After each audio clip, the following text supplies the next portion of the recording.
दोस्तों कैसे हैं आप सभी। आशा करती हूँ आप सभी बहुत अच्छे हैं और अपना ख्याल रख रहे हैं। राधा रानी अपनी कृपा आप सब पर बनाए रखें। दोस्तों आज हम लोग बात करेंगे योगिनी एकादशी की। तो जैसे कि मेरे घर में आपने देखा कि ऐसे जुगल जोड़ी सरकार भी हैं और ठाकुर जी भी, साथ में छोटे लड्डू गोपाल भी हैं। तो जो लोग लड्डू गोपाल की सेवा योगिनी एकादशी पर करते हैं, हम उनको दिखाएंगे कि कैसे आपको सेवा करनी है और कैसे पूजन करना है। पूजन की बहुत ही सरल और सीधी विधि दिखाऊंगी, बहुत ही आसानी से आपको कैसे पूजा करनी है। तो आइए चलिए हम लोग जानते हैं कि हमारे लड्डू गोपाल को स्नान और सेवा हम कैसे देंगे योगिनी एकादशी पर। तो देखिए एक लड्डू गोपाल को मैंने यहाँ पर एक प्लेट में इनको बिठा लिया है। अब हम सबसे पहले क्या करेंगे कि जिस दिन योगिनी एकादशी होती है ना, उस दिन लड्डू गोपाल जी को दही से स्नान कराने का विशेष महत्व होता है। तो हम सबसे पहले जो है इनको लड्डू गोपाल जी को दही से स्नान कराएंगे और दही से स्नान कराने के बाद ही हम इन्हें शुद्ध जल से स्नान कराएंगे। और शुद्ध जल से स्नान कराने के बाद अब हमें विशेष रूप से इनका श्रृंगार करना है।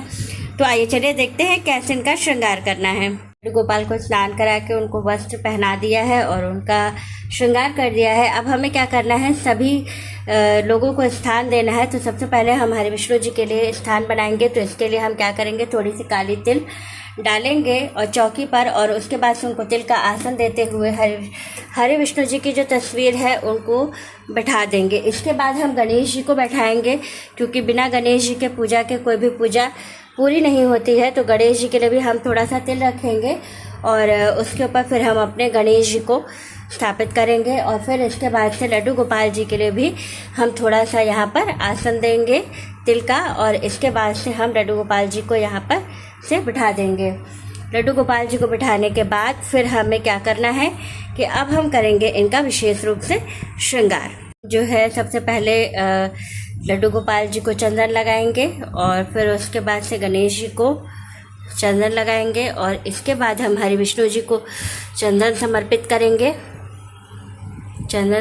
करेंगे और माता लक्ष्मी को भी हम चंदन समर्पित करेंगे। तो अब देखिए हम क्या करेंगे कि विशेष रूप से जब हमने चंदन समर्पित कर दिया, अब हम वस्त्र रूप में कलावा हरि विष्णु जी के चरणों में समर्पित करेंगे और साथ ही दूसरा वाला कलावा जो है वो गणेश जी के चरणों में समर्पित करेंगे। समर्पित करने के बाद अब हम लोग फूल समर्पित करेंगे। सबसे पहले हम हरि विष्णु जी के चरणों में और फिर उसके बाद से हम गणेश जी के चरणों में और फिर इसके बाद हम लड्डू गोपाल जी के चरणों में फूल समर्पित करेंगे। फिर हम क्या करेंगे, इसके बाद अक्षत नहीं चढ़ाई जाती है एकादशी में, तो हम ये काली तिल है यही जो है सब लोगों को समर्पित करेंगे, यानी कि हरि विष्णु जी को, गणेश जी को और लड्डू गोपाल जी को। तो तिल समर्पित करने के बाद अब हम लोग विशेष रूप से भोग लगाएंगे।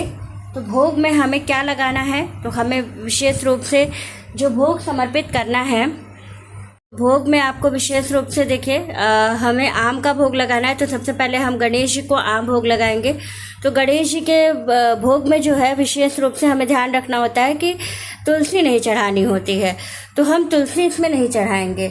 और लड्डू गोपाल जी और हरि विष्णु जी को जो हम भोग लगाएंगे उसमें हम ये रख करके तुलसी भोग लगाएंगे।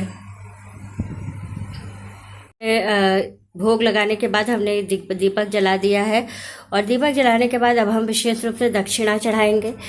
तो ये दक्षिणा हमने चढ़ा दी है। ये दक्षिणा आपको क्या करनी है, जब द्वादशी के दिन आप व्रत का पारण कीजिएगा और दान कीजिएगा, तो ये दक्षिणा जो है आपको वहीं पर जो है पंडित जी को दे देना होता है उसी के साथ।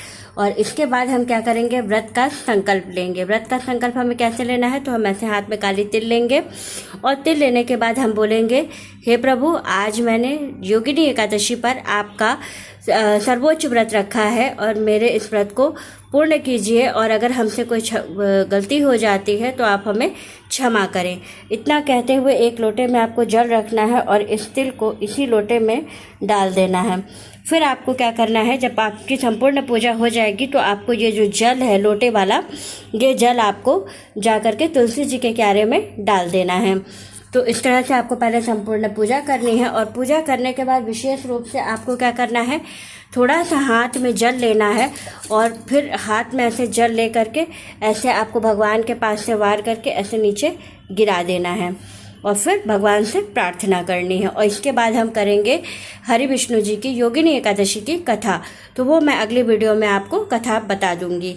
लेकिन अभी तक की वीडियो आपको अच्छी लगी हो और जानकारी सही लगी हो तो वीडियो को लाइक, शेयर और सब्सक्राइब ज़रूर कीजिएगा। राधे राधे दोस्तों।